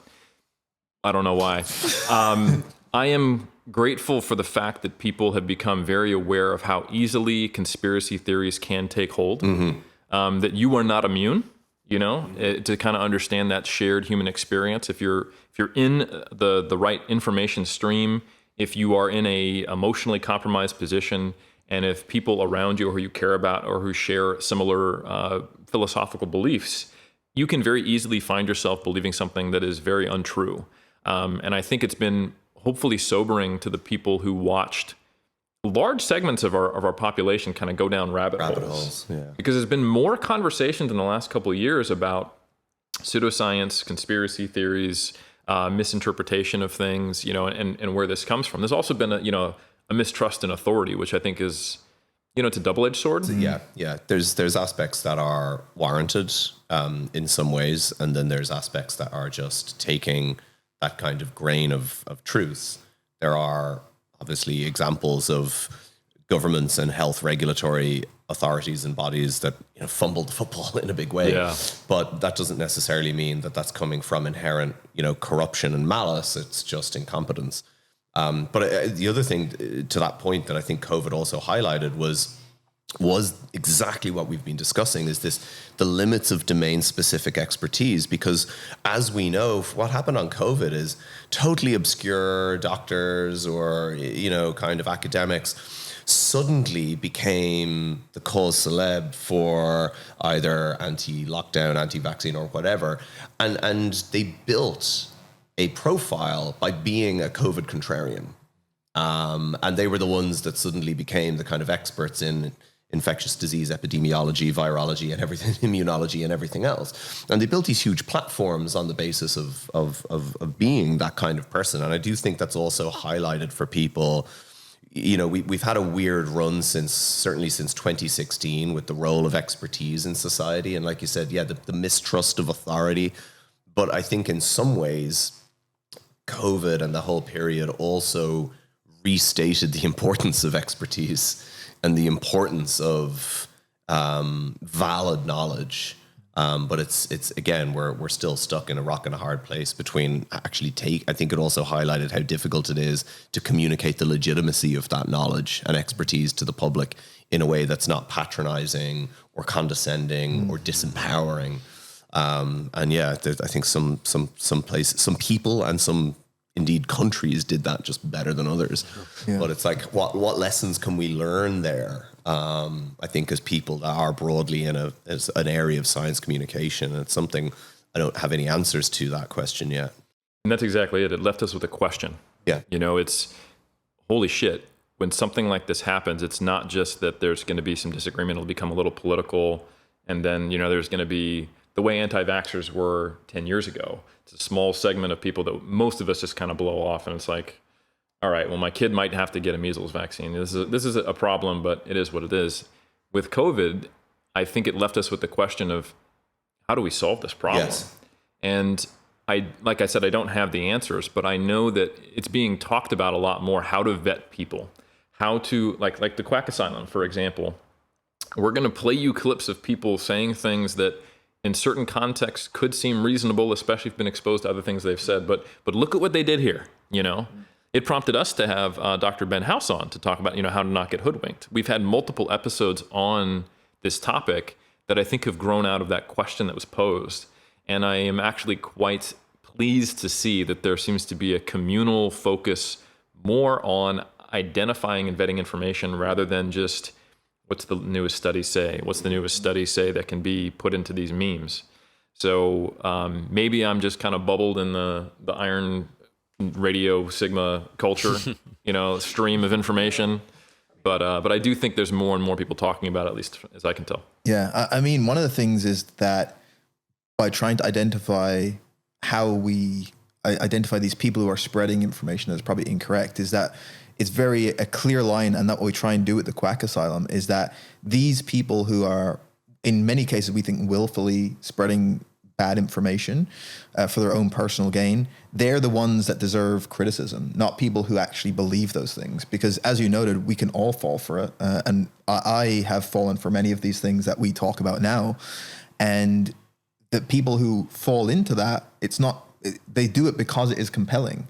And I think I remember when I had John Berardi on the podcast, we kind of talked about this. And I said to him, largely the thing about identifying as, I'm evidence-based and all these other people are idiots is problematic because it's largely luck, right? And so with me, even if I see the progression from the start of the podcast to now, was it really that I was so smart compared to everyone else that I always knew to follow this evidence information? Or was I lucky that early on when I started doing this, I found Eric Helms' content and I followed people then that were in that evidence-based circle. And I was listening to Greg or anyone else that has that evidence-based perspective. And I was lucky enough to fall into that where someone else read a Gary Tao's book and went down that route.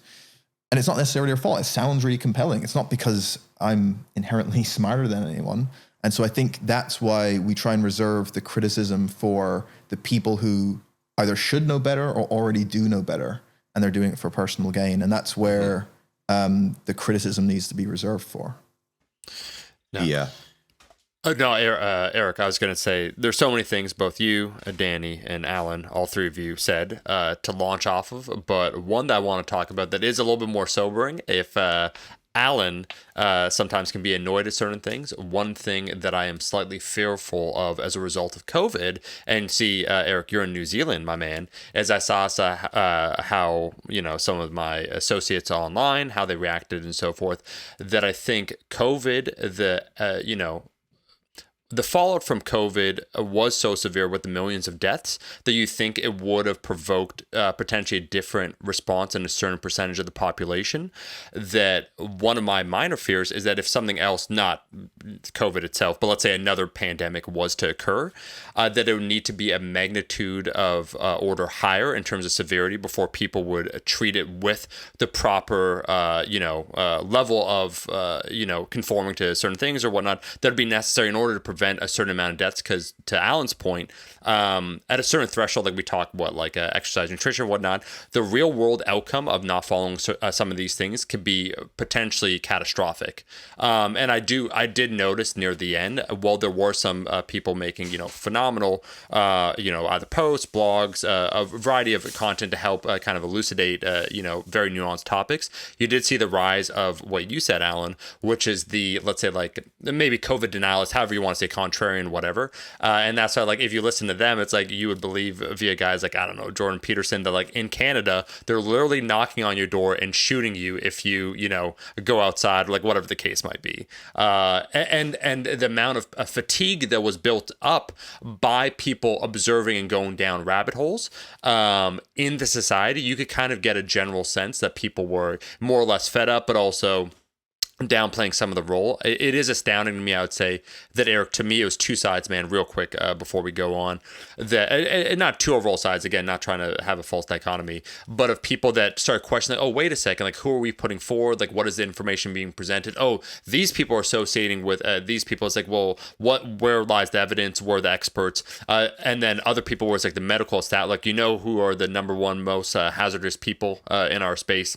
Doctors. Like, doctors, nurses, terrible people, like, let's spit on them. So it was to me, it wasn't surprising that it was polarizing, but it was a little bit discouraging just to see some of the responses. I'll just say that quickly, in particular Eric, because Eric knows this. I think Danny, you and Alan, you're like in the nutrition side and you're in the broader space. Eric and myself, in particular myself, we're in the exercise social media space, and on the broader social media, some of the literally the worst takes were had by a fitness people. Eric, I don't know if you want to give any commentary, man, on that just before I go on with another thing I was going to say. I mean, I agree. Like, I don't even think we need to point out the specific people, but there were numerous, like, I've thought about this for at least 10 minutes. I should probably post, and those are the better examples of people who then went, oh, I might have got that wrong and had to backpedal. But there were some people who just went, like full blown down the rabbit hole, and at best they just stopped posting about it but never acknowledged they got it wrong, or they just went like full like they pivoted. Elliot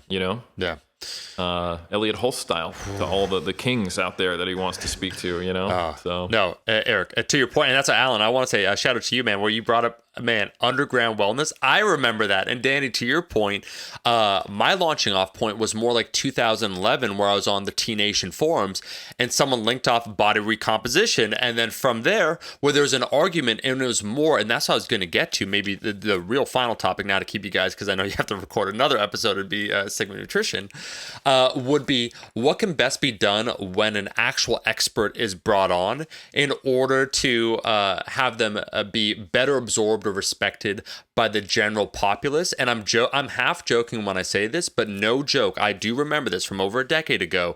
The conversation that basically brought me to body recomp was both the level of civility, the willingness to engage, and the other person was getting more irate. The person that had none of the evidence, they're talking, I think, about carbohydrates, and also just the kind of the appeal to authority. Like, you slowly, I saw some cracks, but I would say it was the manner with which they engage. And my question for maybe the three of you is, what could better be done that when experts are brought on, that they do have that impact that we desire? Alan, you've been on a podcast where, let's say, it has a general appeal. Eric, same idea.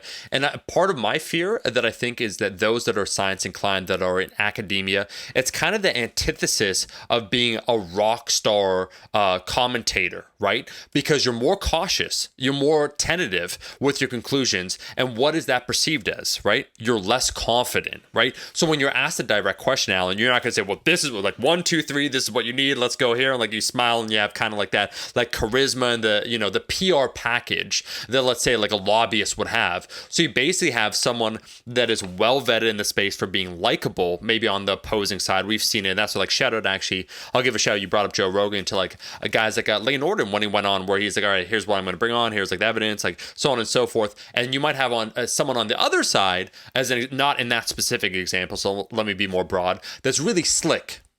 Actually, how about when there was it Stephen Guyenet debated Gary Topp? Right.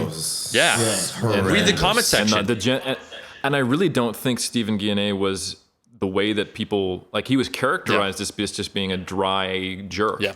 You know, and I think that is I honestly don't think Stephen Guyenet did a bad job. It's just that in comparison to someone like Tobbs, who tells certain stories, and then when you have the moderator who is actively saying, you know, oh, it's up in the air, I can't totally tell, you know, who's more convincing. Well, I had the same, you know, with the debate, quote unquote, that I had with Tucker Goodrich on Mark Bell's when podcast. You were eviscerated. When I was literally eviscerated, according to the social media comments. And the reality is if you ever want, it's the dumbest I've ever sounded, at least since I was 3. And I listen, you know, I never actually really listened back to it. And then I did listen back to a few clips. And like, the problem was we were speaking completely different languages. Like, the high watermark of my participation was the very start, where I set out the kind of stall and I said, we have evidence from prospective cohort studies, biomarker studies, where we measure tissue levels of linoleic acid in someone's multiple tissue compartments, their blood, adipose tissue, cholesterol esters. We have RCTs using these omega-6 rich oils, replacing saturated fat, lowering heart disease risk. We have meta-analysis of prospective cohort studies, of biomarker studies, of RCTs. So we have a convergence of every line of the higher levels of evidence, all pointing into the same direction, right? And that was that. And afterwards, we were talking about fucking tribes in the Amazon. We were talking about fucking industrial revolution. We were, and I was just chasing. And then I brought up this series of really, like, of good studies on liver fat specifically. And then at that point, the dude just lied. Like, he launched into, well, I have discussed with this researcher who, and it was to do with total parenteral feeding, right, where you're tube feeding, and they had linoleic acid in the feed, and liver fat massively increased. And so Nick Hebert got in touch with this researcher, and she was like, that's totally incorrect. It's totally misrepresented the research. What it was to do with was the titrated dose of how much lipid was being administered, because it's not getting processed, right? So that's what increased liver fat. So all they did was retitrate the dose. And so the point is, so you were up against someone with total and utter epistemic arrogance, total intellectual dishonesty, complete and utter scientific illiteracy. And so we were completely speaking different languages. And yet, for your average punter listening, Tucker eviscerated me. It's like, so we'll never win in those scenarios. And that's what I think. And I did an Instagram post recently, which actually, it was a kind of just a video where I talked about platforming idiots and how we need to be really careful in the evidence-based space about platforming, even by addressing the claims of idiots. We're still kind of platforming them, and that we need to, not that we don't address misinformation, but we need to think really hard about how we do that so we're not giving credence to it. And I think that's a really difficult... I think that's an open question. How do we navigate this better so we don't end up in a situation where a total moron makes it all look like he's the one with the answers? I don't think, as much as some people like them, that the like podcast format debates are a level playing field unless both people involved have thoroughly discussed, here's how we're going to do it. And actually, Greg and Eric talked about this on Stronger by Science, and it's like, what do you do when someone just says a claim and the other person's not aware of the research? You go, I haven't read that, and I'll go check it out. Or you just assume they're accurately citing it. And I mean, that's like a strategy, is like, go find the nuanced research on something, find something that goes against it. And then, that's your trump card if you get in a bad position. So that is a strategy to win an argument at face value for someone watching it for the first time. But that's not how we get to the truth, right? So if you wanted to have a podcast debate, you would have to like pre-register the studies you'd looked at so that both sides saw it like a week in advance. And then you'd need a moderator who is sufficiently invested in at least not necessarily the topic or the science that they're going to be citing or talking about, but aware of what claims can and can't be made based on things and what is a fair debate, and then do it. Yeah. And that's far more boring than what actually people want to see on these debates. They want to see the slugfest. Yeah. And it's just not. It's not really useful. So I really think that, we did a whole podcast on this, how you challenge people is incredibly important. The how is just as, if not more important than actually doing it.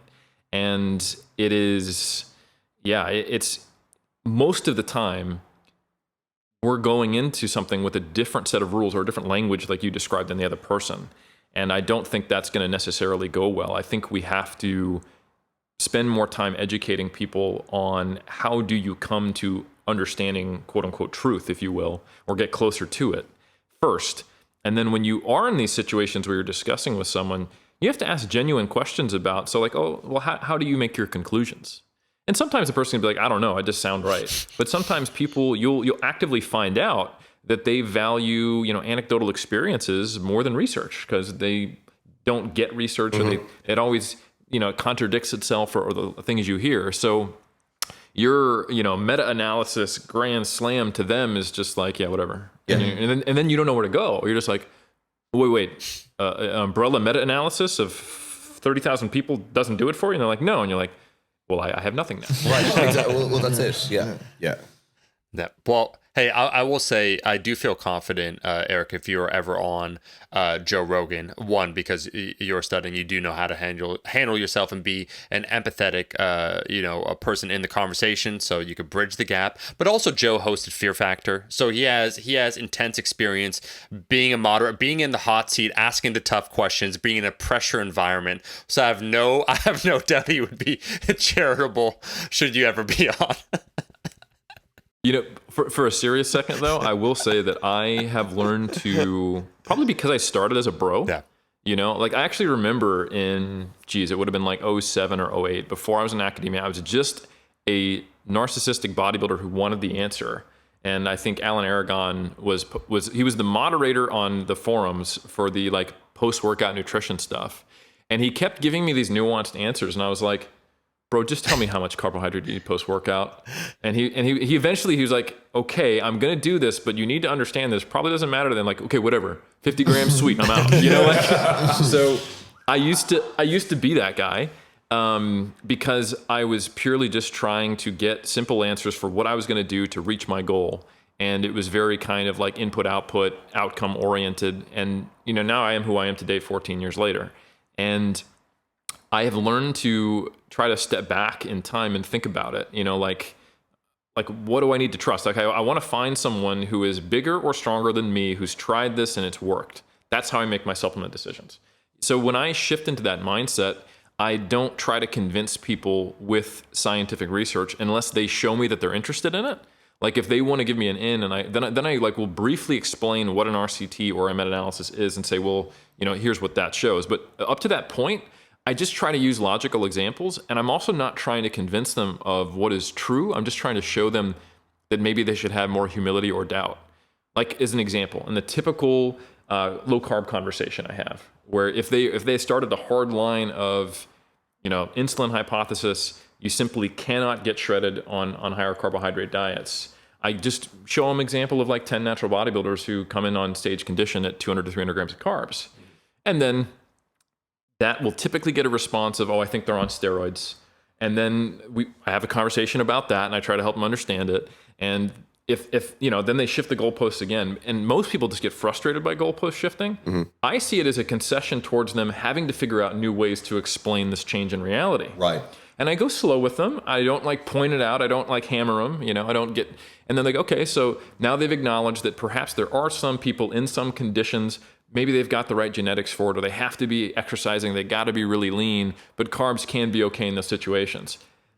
That's still not true, right? That only in a very narrow set of confines are carbs not going to kill you, but it is actually a step forward for that person. Yes.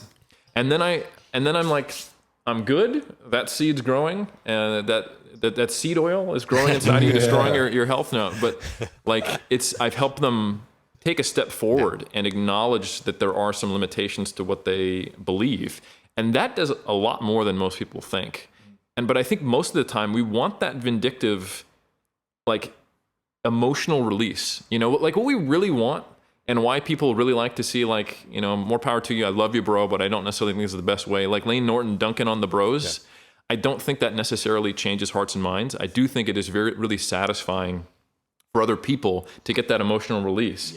Because what they want to happen in person, and it never does, is someone says the wrong thing on the internet, you step in, kick in the door and say, hey, idiot, here's the science, and they go, oh, I'm so dumb and you're so much smarter than me, and now I have changed my belief system, thank you. And they go, that's right. And they go, yes, you're amazing.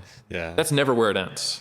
We want that. So we hope to see it. And even just the initiation of that process, that it could occur, just makes us smash that like button. But and I think most people watching don't even care about that slam. Here's the sign. They just want to see the door kicked down. Yes, it's the person who wants the. They're just there for the people watching. Just want the outrage. Yeah, Yeah, it's interesting. I think many years ago that you had said something similar like this to me of how you engage on, like, in Facebook groups or something like that. And I remember because I kept using that as an example to people afterwards of, I think you gave the example of, let's say, a carbohydrate thing. Again, someone has a misconception around it. What was common at the time that I used to see on many of the, like, Facebook groups is you'd have people either that were known in the industry or that were their followers would see someone post this comment, and it would be like making a sarcastic joke about that person and then tagging other people that were evidence-based as a way to essentially ridicule this person's position. And then fine, the position wasn't great, but that is not going to change that person at all. Now they're going to think, oh, everyone in this group is an asshole. And you essentially outlined what you would do, and then I started to notice it. We'll say that person, okay, that's interesting. How did you come to that position, right? And then they have to outline, well, why they think that. And just as you outline, you can go through that questioning. And I think Mike Israetel is another person who I've seen do this online effectively, of his usual response. And he's talked about this as being like, someone will say something, he's like, okay, I get you. Like, I understand what you're coming from. How did you come to that position? Or are you aware of this? What would you think about this type of evidence? And I think that type of questioning, whilst more drawn out and not as fun or as satisfying, is what's likely to help that person if they're receptive. And as we've talked about, it's just knowing when it's worth your time to do that, right? There's a certain type of person that is receptive to that. There's other people that are just there to send you abusive messages. And that's where you just have to ignore and delete those comments. But in those situations, I just remember you saying that example before. And it's far more effective than ridicule. And we also just can't underestimate the lurkers, like how many people are watching too. Like even when you don't necessarily get that person to give you the concession you want, there's maybe 10 times as many people who believe something similar to that, but on a more open level of the spectrum, or they would have posted. Right? If they were just their ally, they would have jumped in with the counter meme to you. But I used to remember some of the Facebook stuff like just 10 years ago, and I'm like, I don't know if we need the 10th person memeing this low carb zealot, because the alternative is now the person on the fence who's maybe open to it is like, wow, all of these people are dicks. Like I don't even care if carbs are good or bad. I don't want anything to do with any of them. Like all you've done for 20 minutes, like you spent your lunch break creating memes to make this guy feel dumb and to self-congratulate each other. Like it's became this orgy of like interneting, and even, it's just, I always was thinking like, is this really helping anything? Maybe it's not actively harmful in all cases, but man, it's just, it wasn't something I wanted to participate in, because even when I couldn't quite articulate it, I was just like, this kind of feels like bullying and being condescending. And, when I was learning things in my university courses, the teacher wasn't bullying me and condescending me. How would I have reacted if someone who's ostensibly trying to educate me just told me I'm dumb? I would have left. Okay, cool. That might be what's happening in these Facebook chats, So, yeah. Yeah. Hey, what I'll say, Eric, that mob beatdown, it reminds me of a very, beautiful scene in Lord of the Flies, either the book or the movie, where Piggy is just trying to bring everyone together, and suddenly they just throw a boulder on the back of this young child's head, the other kids, thereby killing him. And everyone feels better as a result of that, right? Because there goes that dumb kid. Now he's wiped out. He made us feel uncomfortable. And that's just the way that you change hearts and minds. And I think moving forward, what Alan and Danny need, because what I took from this podcast episode is they really want to be put on, like they want to be the next Joe Rogan, is you just got to start calling people out. Like the thing you guys have been, it's great. Everyone needs a hardcore phase. Every band, look, folks, every indie band needs to have that hardcore following where they're going to stay true to the music and all that stuff. But eventually you got to face the music, and it's time to make that bank. Okay. It's time to get that Spotify $100 million deal. So call out, deny anytime anyone calls you out for anything. And then whenever anyone actually tries to confront you, you're just going to gaslight them and act like it's their problem, not a you problem. That's great. Yeah, I think we really need to go full in on Quack Asylum. We'll get like a whole set of shirts printed up, Rascal Quack Asylum t-shirts going out to people. Lovely cartoon. Yeah. Really get in on this. You could change the podcast to just called the Quack Asylum. I've thought of having like a separate one in a feed for that. People love ducks. I tell you what, some amazing like little quack noises, and you can have like bells and whistles going on, like literal bells and whistles. We'll get the address of all the people we put into the Quack Asylum, and then like send them like duck costumes in the post. Yeah, rubber duckies. Oh, okay, I was about to say we could start swatting them, but that's I guess that works too. Yeah, not as dark.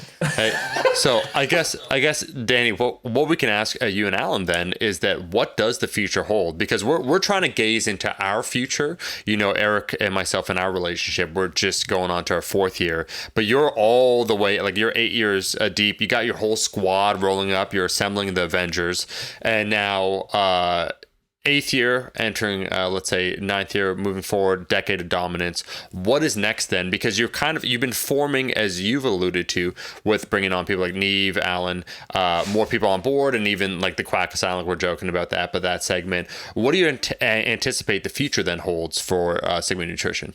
Get to 500 and then just shut it down. Nice. Yeah. That's what I'd ideally like to do, and then just go do something different that is just much more fun than nutrition. Yeah. Other than that, though, in the meantime, I think there's continued ideas we have with the podcast that we would like to do. We've started doing like our premium subscription now, where people get like detailed study notes for episodes. I think there's lots of different things we'd like to add in to make it a more overall immersive educational experience for people who want to go a bit deeper.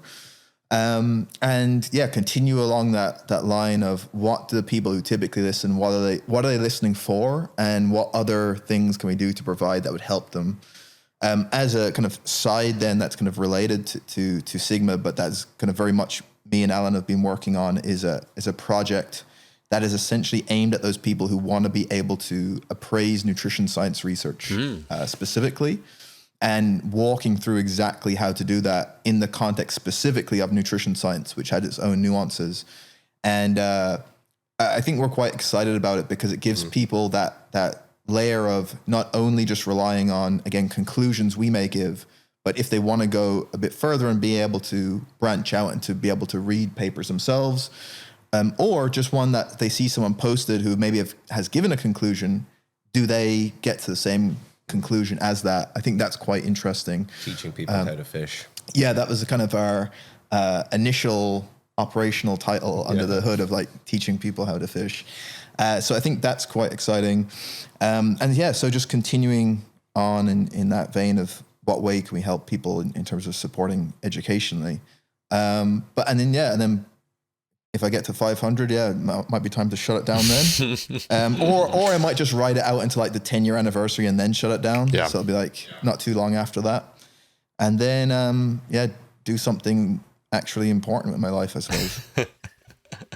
Well, I just have to say it's good to know that there is an impending dark age coming when Sigma closes its doors, proverbial doors.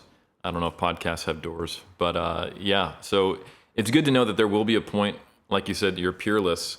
If you're gone, all of a sudden, wannabes like us and the Macro Factor podcast will actually assert the dominance that we don't deserve. There's a power vacuum going to come. Exactly. It's going to be a battle for supremacy. And it'll never be as good as it was. Knives will be out. We'll probably burn down the Library of Alexandria in the process, but it'll be fine. Yeah. We'll come back. Just give us a few hundred years. So, you'll be missed. Yeah. Yeah. I could make a triumphant return then when people aren't expecting it. Right. We're setting up the comeback. Yeah. Well, that's kind of, Danny, that's kind of what Britain said. There's the British Empire, then it collapsed, it left the power vacuum, America rose. And then, they thought it was just temporary, but like here we are. And I will say that Eric and myself, we took what Alan said, where it's like, you guys are peerless in the nutrition field. And we said, no, that is true because Iron Culture is a sexual health podcast. But should you guys kind of evaporate in that space, then it really does. And then we could really creep over. You should, I'm sure maybe the last thing I'll say very quickly, because I know you guys have to record another episode, is that have you seen our space? Like what ranks in health and fitness? Like within the top 200, about no joke, a quarter to a third, or at least, are sexual health or relationship-esque podcasts. No joke. Like I'm not even being funny. Anyone right now, you can look on iTunes, look on Apple Podcasts. You could rank them by top of the charts, and like we appear whatever, like every week we're like 150, like whatever. But above us, below us, just look up the names. Seriously. We need to do an episode on nutrition for STIs. Yes. Yeah, that's the collab. That's what they've been asking for. Juice. Yeah. Yeah. Yeah. Well, I know where I'm moving now after episode 500. That's the space I'm getting into. Well, I cannot wait to see the next iteration of Sigma Nutrition Radio. Sex therapy. Exactly. I will. I'll be comfortably sitting down with a glass of red wine to listen to each episode.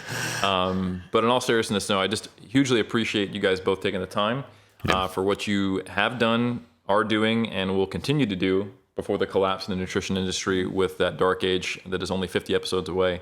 And I just want to say big thanks from me and Omar.